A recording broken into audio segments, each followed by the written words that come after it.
a Salt Lake City police officer was found not justified in the June shooting of an unarmed man, but the officer will not face criminal charges. News specialist Shara Park is live from the DA's office to explain why.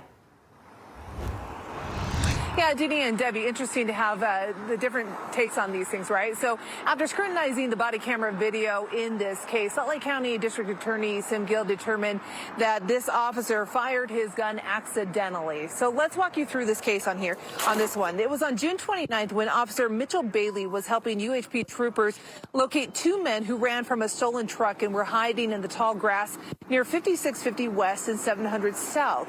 As Officer Bailey pulled his gun from his holster and raised it, it fired, striking 51-year-old Bobby Castor in the hand.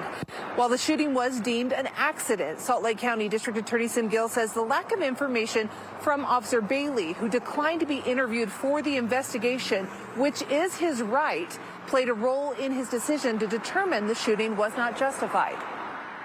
I cannot justify this use of force because he cannot articulate that his life was in danger. He cannot articulate that the suspect had a weapon. He cannot articulate that the other individuals' lives were put in danger.